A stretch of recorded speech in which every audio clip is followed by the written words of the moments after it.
രാവിലെ ക്രിസ്റ്റി കുളിയൊക്കെ കഴിഞ്ഞ് താഴേക്ക് വരുമ്പോഴേക്കും വീട്ടിലുള്ള ബാക്കി എല്ലാവരും ഹാളിൽ ഹാജർ വെച്ചിരുന്നു. Good morning Christy. ഞാൻ റോബിൻ. ഇന്നലെ വരാൻ വൈകിയോണ്ട് പരിചയപ്പെടാൻ പറ്റിയില്ല. Good morning. ആ, ഇവിടെയൊക്കെ ഇഷ്ടമായോ? ഓ പിന്നെ പിന്നെ ഭയങ്കര ഇഷ്ടമായി. ഇഷ്ടം കൂടിയിട്ട് ഇന്നലെ ഈ സോഫയിലാ കൊച്ചു കിടന്നുറങ്ങിയെ. അവളുടെ സംസാരം കേട്ടങ്ങോട്ട് വന്ന റൂബി പറഞ്ഞതും എല്ലാവരും അവളെ നോക്കി. അതെന്തിനാടോ?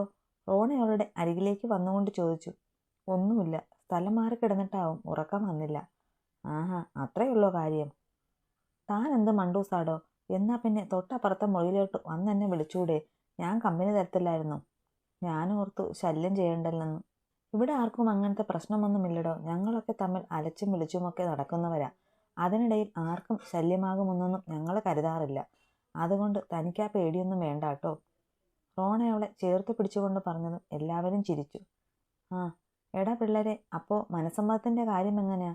പോൾ ചോദിച്ചതും റയാനും റോബിനും ആലോചനയോടെ പരസ്പരമൊന്ന് നോക്കി. അതിപ്പോൾ ആലോചിക്കാൻ എന്നതാടി.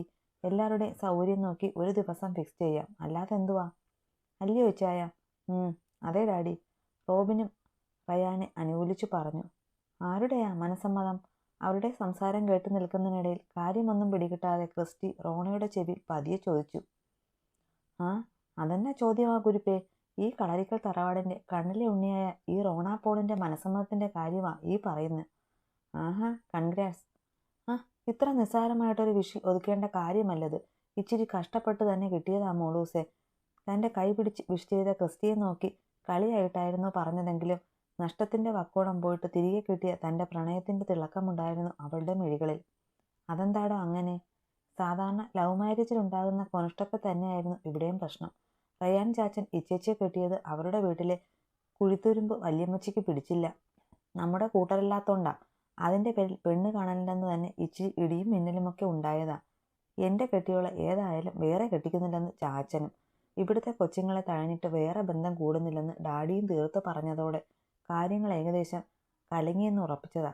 പക്ഷേ ഞങ്ങൾ പരസ്പരം കളയത്തില്ലെന്ന് മനസ്സിലായോണ്ടെന്ന് അതേ ഇനി കർത്താവ് ഞങ്ങളുടെ കൂടെ നിന്നോണ്ടാന്ന് അറിയില്ല വീണ്ടും കാര്യങ്ങൾ ഇവിടം വരെ എത്തി. സിറ്റൗട്ടിലെ സോപാനത്തിലിരുന്ന് റോണ പറയുന്നതൊക്കെ കേൾക്കുമ്പോൾ പുഞ്ചിരിക്കുമായിരുന്നുവെങ്കിലും അവളെപ്പോലെ ആഗ്രഹങ്ങൾ സത്യമാകുമെന്നും മോഹങ്ങൾ പൂവണിയുമെന്നും സ്വപ്നം കണ്ടിരുന്നൊരു കാലം തനിക്കുണ്ടായിരുന്നല്ലോ എന്ന ചിന്തയായിരുന്നു അപ്പോൾ ക്രിസ്റ്റിയുടെ മനസ്സ് നിറയെ.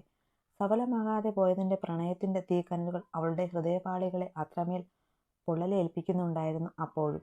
കൈതയ്ക്കലും കല്യാണ തിരക്കുകൾ പുരോഗമിക്കുക തന്നെയായിരുന്നു. ത്രേസ്യാക്കുട്ടിക്ക് ഒട്ടും ദഹിക്കുന്നില്ലായിരുന്നെങ്കിൽ പോലും മകനും കുടുംബവും ഒറ്റക്കെട്ടായി നിൽക്കുന്നത് കൊണ്ട് തന്നെ അവർ മൗനം പാലിച്ചിരിക്കുകയാണ്. ഇച്ചായൻ പറഞ്ഞില്ലായിരുന്നോ വിളിക്കേണ്ടവരുടെയൊക്കെ ഒരു ഏകദേശ ലിസ്റ്റ് എഴുതി വയ്ക്കണമെന്ന്? ഞാൻ കുറേയൊക്കെ എഴുതി വെച്ചിട്ടുണ്ട്. എന്തൊക്കെയോ കണക്കുകൂട്ടലുകൾ നടത്തിക്കൊണ്ട് ഹാളിലെ സോഫയിൽ ഇരിക്കുകയായിരുന്ന റോയിയുടെ അരികിലേക്ക് വന്നുകൊണ്ട് ലില്ലി പറഞ്ഞു. അല്ല ചായ, കെട്ടിന് വിളിക്കുന്ന എല്ലാവരെയും മനസ്സമ്മതത്തിന് വിളിക്കുന്നോ? കയ്യിലിരുന്ന പേപ്പറിലൂടെ കണ്ണോടിച്ചുകൊണ്ട് ലില്ലി ചോദിച്ചു. പക്ഷേ അതിന് മറുപടിയായി റോയി എന്തെങ്കിലും മുന്നേ ത്രേസ്യാക്കുട്ടിയുടെ വക കുത്തുവാക്കെത്തിയിരുന്നു. ഓഹോ, കരയടച്ച് വിളിച്ച് നടത്താനും മാത്രം കേമപ്പെട്ട കെട്ടൊന്നും അല്ലല്ലോ നടക്കാൻ പോണത്. അതെന്നാ അമ്മച്ചി അങ്ങനെ ഒരു വർത്താനം? എൻ്റെ ചെറുക്കനെന്നാ വല്ല കെട്ടാച്ചരക്കായിട്ട് നിന്നതാണോ? അതോ ആ പെങ്കൊച്ചു വല്ല പേരുദോഷവും വരുത്തിയതാണോ? ത്രേസ്യയുടെ ചൊറിയൻ വർത്താമനമൊട്ടും പിടിക്കാതിരുന്ന ലില്ലി അവർക്ക് നേരെ ഒച്ച വെച്ചു. പേരുദോഷം? ഇതിനും വലിയ എന്നാ പേരുദോഷമാടി ഈ കുടുംബത്തിന് വരാനുള്ളത്? സഫയിൽപ്പെടാത്ത ഒരു പെണ്ണ് കെട്ടിക്കേറിയ വീട്ടിലത്തെ പെണ്ണിനെയല്ലേ നിന്റെ പുന്നാര മോനെ കിട്ടിയുള്ളൂ. നിന്നെയും എൻ്റെയും മോനെ കൊള്ളാഞ്ഞിട്ടാടി അവൻ്റെ ഈ കുത്തൊക്കെ ഇവിടെ നടക്കുന്നത്. ദേ റോയിച്ചായ, നിങ്ങൾ അമ്മച്ചിയോട് മര്യാദയ്ക്ക് അടങ്ങിയിരുന്നോളാൻ പറ. ഞാൻ വീട്ടിലോട്ട് കെട്ടിക്കേറിയ കാലം തൊട്ട് തുടങ്ങിയതാ എന്നോടുള്ള ഇവരുടെ ഈ സൂക്കേട്. അതൊക്കെ ഞാൻ സഹിച്ചു എന്ന് വച്ചിന് എൻ്റെ മക്കളുടെ ജീവിതത്തിൽ കൂടി കയറി കളിക്കാനാണ് ഇവരുടെ ഭാവമെങ്കിൽ ലില്ലിയുടെ വിധം മാറും. എടാ റോയി, അമ്മച്ചി ഒന്നും മിണ്ടായിരുന്നേ. എൻ്റെ കുടുംബത്തിൻ്റെ കാര്യം ഞാൻ നോക്കിക്കോളാം. അമ്മച്ചിയുടെ കാര്യം നോക്ക്. പ്രായമൊക്കെ ആയാൽ മനുഷ്യന് കുറച്ചൊക്കെ ഒന്ന് ഒതുങ്ങണം. അല്ലാതെ ചുമ്മാ വേണ്ടുന്നതിലും വേണ്ടാത്തതിലുമൊക്കെ കയറി ഇടപെട്ട് മനുഷ്യൻ്റെ തല പറത്താൻ നിൽക്കരുത്. അന്നാ വീട്ടിൽ നിന്ന് അത്രയും മാനം കെട്ടിറങ്ങി പോയേണ്ടി വന്നതിന് കാരണം അമ്മച്ചി ഒറ്റയാളാ. എന്നിട്ടും പിള്ളേരുടെ സങ്കടം കണ്ടിട്ടാണ് വീണ്ടും ഇതൊക്കെ ഇവിടം വരെ എത്തിയത്. ആ നേരത്തിന് വീണ്ടും അമ്മച്ചി ഓരോന്ന് നാക്കിട്ടടിച്ച് നശിപ്പിക്കരുത്. റോയ് സഹി കെട്ടതുപോലെയായിരുന്നു അത് പറഞ്ഞത്. ഓ കൊള്ളാടാ, ഇപ്പോൾ നിന്റെ കുടുംബമൊക്കെ ആയല്ലയോ? അതമ്മച്ചി അറിഞ്ഞില്ലായിരുന്നോ? എനിക്കൊരു കെട്ടിയോളും 2 പിള്ളേരുമുണ്ട്. അതാ എൻ്റെ കുടുംബം. ആയിക്കോട്ടെടാ, അല്ലേലും എൻ്റെ കെട്ടിയോൻ പോയതോടെ എൻ്റെ കാര്യം കഷ്ടത്തിലായതല്ലയോ? ത്രേസ്യ അടുത്ത അടവെടുത്തു. ഒരു കഷ്ടത്തിലുമായില്ല. നിങ്ങളെ നല്ല അന്തസ്സായിട്ട് തന്നെയാണ് ഞാൻ നോക്കിയിട്ടുള്ളത്. എന്നാലും നിങ്ങൾക്ക് ഞാൻ കൊള്ളരുതാത്തവളായിരുന്നു. അത് ഞാനങ്ങ് സഹിച്ചു. പക്ഷേ കൊച്ചുങ്ങളോടും നിങ്ങളുടെ കൂടെ വേണ്ടാതീനം എടുക്കാനാണ് ഭാവമെങ്കിൽ അതങ്ങ് കയ്യിൽ വച്ചേക്കണം. ലില്ലി നടത്തത്തില്ലത്. ആ പെങ്കൊച്ചിന് കുടുംബമൊക്കെ പോരെങ്കിൽ ഞാനങ്ങ് സഹിച്ചു. അതോർത്ത് തൽക്കാലം അമ്മച്ചി ദണ്ണപ്പെടേണ്ട. അത് നീ മാത്രം പറഞ്ഞാൽ മതിയോടി. നീ ഈ പറഞ്ഞ നിന്റെ പിള്ളേര് നീ വീട്ടിൽ നിന്ന് കൊണ്ടുവന്നതൊന്നുമല്ലല്ലോ. അവര് എൻ്റെ മോനുണ്ടായതാ. അതുകൊണ്ട് എനിക്കും അവരിൽ അവകാശമുണ്ട്. ത്രേസ്യയുടെ ആ വാക്കുകൾ മാത്രം മതിയായിരുന്നു ലില്ലിയുടെ സമനില തെറ്റിക്കാനും വർഷങ്ങളായി മനസ്സിൽ കെട്ടിക്കിടന്ന പ്രതിഷേധ മണമുട്ടി ഒഴുകാനും. നിങ്ങൾക്കൊരു അവകാശവുമില്ല എൻ്റെ മക്കളുടെ മേല്. അവരെ നൊന്തുപെറ്റതും കഷ്ടപ്പെട്ട് വളർത്തിയതും ഞാനാണേൽ അവരുടെ മേൽ എന്നെക്കാൾ ഒരവകാശവും നിങ്ങൾക്കില്ല. ഇങ്ങേരെ കെട്ടി ഈ വീട്ടിലോട്ട് വന്ന കാലം മുതൽ നിങ്ങൾ ഈ മോൻ്റെ കാര്യത്തിലുള്ള അവകാശ തർക്കം തുടങ്ങിയതാ എൻ്റെ നേർക്ക്. അതൊക്കെ ഞാൻ സഹിച്ചു. ഇപ്പോൾ എൻ്റെ മക്കളുടെ പേരിലും എന്നോട് അവകാശം പറയുന്നു. ആ പൂതി നിങ്ങളുടെ മനസ്സിൽ വെച്ചേച്ചാൽ മതി. എൻ്റെ മക്കളുടെ കാര്യം തീരുമാനിക്കാൻ അവരുടെ തള്ള ജീവനോടുണ്ടെന്ന് അത് ഓർമ്മ വേണം നിങ്ങൾക്ക്. ഉള്ളം പൊള്ളി നീറുന്നുണ്ടായിരുന്നെങ്കിലും ലില്ലി ചീറി. ഓ കാണാടി, ഒരുത്തി കയറി വരാൻ പോവല്ലേ. അപ്പോൾ കാണാം നിന്റെ അവകാശമൊക്കെ എവിടെ പോകുമെന്ന്. ഒന്നും കാണാനില്ല. ഞാൻ ഏതായാലും നിങ്ങളെപ്പോലെ കല്യാണം കഴിഞ്ഞ് ആ മക്കളുടെ അവകാശം പറഞ്ഞവരുടെ ഭാര്യമാരോട് ഗുസ്തിക്ക് പോകത്തില്ല. അതുകൊണ്ട് ഞാൻ കാണണ്ടാത്ത ഒന്നും എനിക്ക് കാണേണ്ടി വരത്തില്ല. എന്തുവാ ഇവിടെ? എന്നാ മമ്മി? മമ്മിക്കും തുടങ്ങിയോ? ബഹളം കേട്ട് താഴേക്ക് ഇറങ്ങി വന്ന സോഗന്റെ ശബ്ദം കേട്ടതും ലില്ലിയും ത്രേസ്യയും ഒന്നടങ്ങി. ഇതൊക്കെ പണ്ടേ പറഞ്ഞ് നിർത്താത്തോണ്ടാ മോനെ മമ്മി ഇത്രയൊക്കെ അനുഭവിക്കേണ്ടി വന്നത്. പക്ഷേ ഇനി കയറി വരുന്ന പെങ്കൊച്ചിനും കൂടെ ആ ഗതി വരാൻ ഞാൻ സമ്മതിക്കത്തില്ല. അതല്ലേലും നടക്കാൻ പോണ കാര്യമൊന്നുമല്ല മമ്മി. ഞാൻ കെട്ടിക്കൊണ്ടുവരുന്ന പെണ്ണിനെ ഇട്ട് പന്ത് കളിക്കാൻ ഞാൻ ജീവിച്ചിരിക്കുമ്പോൾ ഞാൻ ആരെയും സമ്മതിക്കത്തില്ല. ഒരു പുച്ഛച്ചിരിയോടെ സോഹൻ പറഞ്ഞതും എല്ലാം കേട്ടുകൊണ്ടിരിക്കുകയായിരുന്ന റോയിയുടെ മുഖം കുനിഞ്ഞു പോയിരുന്നു. ഒരു ഭർത്താവെന്ന നിലയിൽ താനൊരു സമ്പൂർണ്ണ പരാജയമാണെന്ന് ഉള്ളിൻ്റെ ഉള്ളിൽ ആരോ ഇരുന്ന് പറയും പോലെ തോന്നിയതും അയാൾ പരസ്പരം കൈകൾ കൂട്ടിത്തിരുമി. ഇതൊക്കെ ഉണ്ടാകുമെന്ന് അറിഞ്ഞുകൊണ്ടല്ലയോ ഞാൻ ആ ഫ്ലാറ്റ് വാങ്ങിയിട്ടത്. കെട്ടും വിരുന്നും കൂടെ കഴിയാൻ ഒരാഴ്ച വേണ്ടിവരും. അത് കഴിഞ്ഞാൽ ഞാൻ അവളെയും കൊണ്ടങ്ങോട്ട് മാറും. അപ്പോൾ പിന്നെ ഈ കുടുംബത്തിൻ്റെ മാനമൊന്നും ഇടിഞ്ഞു വീഴാൻ പോണില്ലല്ലോ. ഓഹോ, അപ്പോൾ തീരുമാനിച്ചതല്ലേ? അതേല്ലോ വല്യമ്മച്ചി. ആ തീരുമാനം കൊണ്ടല്ലയോ റോണ എനിക്ക് തരത്തില്ലെന്ന് കടുകട്ടെ പറഞ്ഞ് അവളുടെ ഡാഡിയും ഇച്ചായമാരും ആ തീരുമാനം മാറ്റിയതും കാര്യങ്ങൾ ഇതുവരെ എത്തിയതും. അവൻ ചിരിയോടെ പറഞ്ഞതും ത്രേസ്യയുടെ മുഖം വീർത്തു. ആയിക്കോട്ടെ, കെട്ട് കഴിയും മുന്നേ തന്നെ ഭാര്യ വീട്ടുകാരുടെ കഷ്ടത്തിലോട്ട് കൊണ്ട് തലയിട്ട് കൊടുത്തേരെ. ഓ, അത് സാരമില്ല വല്യമ്മച്ചി. കുടുംബജീവിതത്തിൽ പെൺപിള്ളേര് മാത്രം അഡ്ജസ്റ്റ് ചെയ്യണമെന്ന നിയമമൊക്കെ മാറേണ്ട കാലം കഴിഞ്ഞതല്ലയോ. ആണുങ്ങൾക്കും ലേശം അഡ്ജസ്റ്റ്മെൻറ്റ് ഒക്കെ ആവാം. പുച്ഛത്തോടെ പറഞ്ഞുകൊണ്ട് മുറിയിലേക്ക് പോകുന്ന ത്രേസ്യയ്ക്കുള്ള മറുപടിയായി സോഹൻ വിളിച്ചു പറഞ്ഞെങ്കിലും അവർ ഒന്നും മിണ്ടാതെ തൻ്റെ മുറിയിൽ കയറി കതകടച്ചിരുന്നു. അത് കണ്ട് അവൻ ലില്ലിയെ നോക്കിയെന്ന് കണ്ണിറുക്കി ചിരിച്ചു. ആ പപ്പ, റോണയുടെ ഡാഡി വിളിച്ചിരുന്നു. പപ്പയെ വിളിച്ചിട്ട് കിട്ടിയില്ലെന്ന് പറഞ്ഞു. എപ്പോ? എന്നിട്ട് ഞാൻ കേട്ടില്ലല്ലോ. സോഹൻ പറഞ്ഞതും റോയി ടേബിളിരുന്ന് തൻ്റെ ഫോണെടുത്തിലേക്ക് നോക്കി. ആ, ഇത് സൈലൻറ്റിലായിരുന്നു. അല്ല, എന്നാത്തിനാ വിളിച്ചത്? ഞാൻ ചോദിച്ചില്ല. പപ്പയോട് വിളിക്കാൻ പറയാമെന്ന് പറഞ്ഞു. മനസ്സമ്മതത്തിൻ്റെ കാര്യമെന്തോ പറയാനാണെന്ന് തോന്നുന്നു. ഏതായാലും പപ്പയൊന്ന് വിളിച്ചേരാ. ആ, ഞാൻ വിളിച്ചോളാം. അതും പറഞ്ഞ് ഫോണും എടുത്ത് റോയി മുറ്റത്തേക്ക് പോയതും സോഹൻ ലില്ലിയെ പിടിച്ച് സോഫയിലേക്ക് ഇരുത്തി അവരുടെ മടിയിലേക്ക് കിടന്നു. ലില്ലി വാത്സല്യത്തോടെ അവൻ്റെ മുടിയിഴകളിലൂടെ വിരലോടിച്ചു തുടങ്ങി. ആരാ അച്ചായ വിളിച്ചത്? ആരോടോ സംസാരിച്ചുകൊണ്ട് മുറിയിലേക്ക് കയറി വന്ന പോൾ ഫോൺ കട്ട് ചെയ്തതും റൂബി ചോദിച്ചു. റോയി അടി. ഞാൻ നേരത്തെ വിളിച്ചപ്പോൾ കിട്ടിയില്ലായിരുന്നു. പിന്നെ ഇപ്പോൾ തിരിച്ചു വിളിച്ചതാ. ആ ആണോ? എന്നിട്ടെന്നാ പറഞ്ഞു? പോളിൻ്റെ അരികിൽ ബെഡിലേക്ക് വന്നിരുന്നു കൊണ്ടവർ ചോദിച്ചു. ആ, 14-ാം തീയതി അവർക്കും കുഴപ്പമൊന്നുമില്ലെന്നാ പറഞ്ഞത്. എന്നാൽ പിന്നെ നമുക്ക് നാളെ തന്നെ ചെന്ന് അച്ഛനെ കാണാം. ഇനി ദിവസമില്ലല്ലോ അധികം. അവിടുത്തെ കാര്യങ്ങളൊക്കെ റെഡിയാക്കിയിട്ട് വേണ്ട ഷോപ്പിങ്ങൊക്കെ തുടങ്ങാൻ. റൂബി വെപ്രാളപ്പെട്ടു. അതൊക്കെ പിള്ളേരെല്ലാം കൂടെ ചെയ്തോളാമെന്നാ പറഞ്ഞത്. നമുക്ക് പള്ളിയിലും പിന്നെ ആളെ വിളിക്കുന്നതും കാര്യങ്ങളൊക്കെ നോക്കിയാൽ മതി. ബാക്കി ഷോപ്പിങ്ങും അറേഞ്ച്മെൻറ്റ്സ് എല്ലാം അവർ ചെയ്തോളാന്ന് പോൾ ആശ്വാസത്തോടെ പറഞ്ഞു. വിളിക്കുന്നവരുടെ ലിസ്റ്റൊക്കെ ജെസ്സിമോള് കുറിച്ചെഴുതി വെച്ചിട്ടുണ്ട്. നാട്ടിലെല്ലാം വിളിക്കുന്നുവെന്ന് കാലത്ത് ചോദിച്ചായിരുന്നു. വിളിച്ചേക്കാടി. എന്നാത്തിനാ വേണ്ടെന്ന് വെക്കുന്നത്? പള്ളിക്കര് ഒരേ ഒരു പെൺതരിയുടെ കെട്ടല്ലയോ. അതിന് ചിലവാക്കിയില്ലേ പിന്നെ നമ്മൾ എന്നാത്തിനാ ചിലവാക്കുന്നേ? ആൺമക്കള് രണ്ടും കൂടെ ഇന്നലെ ചോദിച്ചത്. അത് പറയുമ്പോഴത്തെ പോളിൻ്റെ മുഖത്തെ സന്തോഷം കണ്ട് റൂബിയും പുഞ്ചിരിച്ചു. എത്ര പെട്ടെന്നാ അവളങ്ങ് വളർന്നു പോയതല്ലേ ഇച്ചായ. എൻ്റെ മനസ്സിലിപ്പോഴും ഓപ്പറേഷൻ തിയേറ്ററിൽ വെച്ച് ഇച്ചായൻ എൻ്റെ മുഖത്തിനരികിൽ കൊണ്ടു കാണിച്ച ആ കുഞ്ഞു അവള്.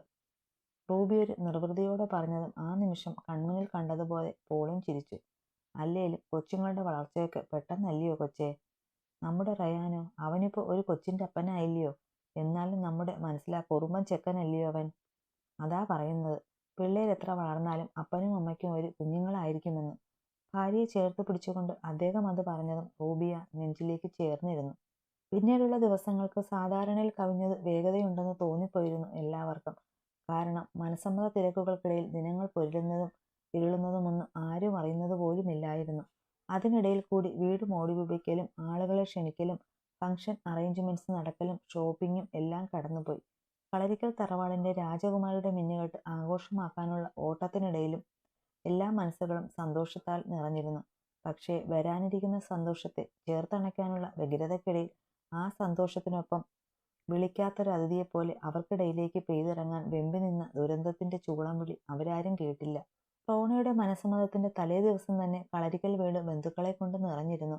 അക്കൂട്ടത്തിൽ ആമയുടെ വീട്ടുകാരും സ്റ്റെഫിനും ജാസ്മിനും മോളിയും കീർത്തിയും അവളുടെ വീട്ടുകാരുമെല്ലാം ഉണ്ടായിരുന്നു. വീടും പരിസരവും ഒന്നാകെ കളർ ബൾബുകളും മറ്റും കൊണ്ടലങ്കരിച്ച് മനോഹരമാക്കിയിരുന്നു.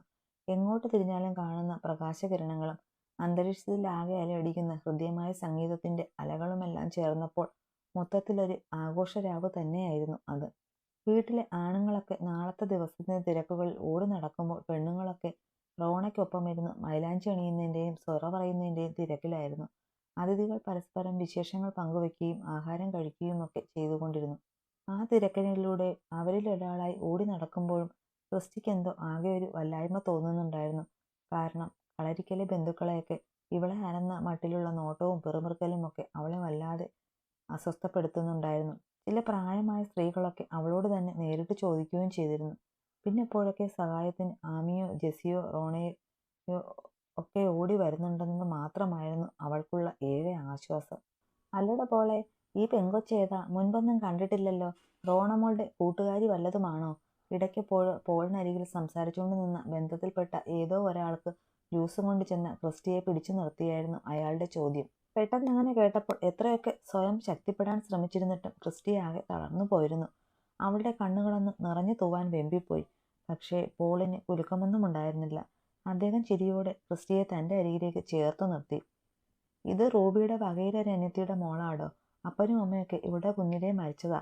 അന്നു മുതൽ ഞങ്ങളാ അവളുടെ അപ്പനും അമ്മയും. ഹോസ്റ്റലിൽ നിന്ന് പഠിക്കുമായിരുന്നു. ഇപ്പോൾ റൂബി പിടിച്ച പിടിയാലെ ഇവിടെ നിർത്തിയേക്കുവാ. സംസാരിക്കുന്നത് മുഴുവൻ ആ മനുഷ്യന്റെ മുഖത്ത് നോക്കിയാണെങ്കിലും തൻ്റെ കൈക്കുള്ളിൽ ഒതുങ്ങി നിൽക്കുന്ന കൊച്ചു പെൺകുട്ടിയുടെ ഹൃദയം പതറിപ്പോകുന്ന അവളുടെ ഉടൽ ചലനങ്ങളിൽ നിന്ന് പോൾ അറിഞ്ഞിരുന്നു. അതുകൊണ്ട് തന്നെ അവളുടെ തോളിൽ പതിയെ തലോടി ആശ്വസിപ്പിക്കുന്നുമുണ്ടായിരുന്നു അദ്ദേഹം. ആ, ചുമ്മാതല്ല, ഇവിടെ വന്നപ്പോൾ മുതൽ ഞാൻ നോക്കുവല്ലായിരുന്നോ ഈ കൊച്ചേതെന്ന്. എടാ പോളെ, നല്ല ചെക്കന്മാരൊത്തിരിയുണ്ട് നമ്മുടെ കുടുംബത്തിനകത്ത് തന്നെ. തൻ്റെ മോളെന്ന് പറയുമ്പോൾ വേറൊന്നും ചിന്തിക്കാനൊന്നും ഇല്ലല്ലോ. ഞാനൊന്ന് ആലോചിക്കട്ടെ. എങ്കിൽ റോണമോളുടെ കെട്ടിൻ്റെ കൂടങ്ങ് നടത്താമല്ലോ. തൻ്റെ തലയിലെ ഭാരവും ഒഴിയും. അയാൾ വീണ്ടും ചോദിച്ചതും പോൾ പതിയെ പുഞ്ചിരിച്ചു. ആ, നമുക്ക് ആലോചിക്കാടോ. പക്ഷേ ഇപ്പോൾ തൽക്കാലം വേണ്ട. കൊച്ചു പഠിക്കുക. അവൾ പഠിച്ചൊരു ജോലിയൊക്കെ ആയിട്ടേ കല്യാണമൊക്കെ നോക്കുന്നുള്ളൂ, അല്ലേ മോളെ? ചോദ്യം തൻ്റെ നേർക്ക് നീണ്ടതും ക്രിസ്റ്റി ബന്ധപ്പെട്ടൊന്ന് മൂളി. അല്ലടോ, ഞാൻ. ആ, താനൊന്ന് അടങ്ങടോ. ഞങ്ങളുടെ കൊച്ചെങ്ങോട്ടും പോണില്ലല്ലോ. കെട്ടിക്കണമെന്ന് തോന്നുമ്പോൾ ഞാൻ അവളെ കെട്ടിക്കും. അതുകൊണ്ട് ഇപ്പോൾ തൽക്കാലം എൻ്റെ ഭാരം കുറയ്ക്കാൻ വേണ്ടി താൻ അവൾക്ക് കല്യാണമൊന്നും നോക്കണ്ട.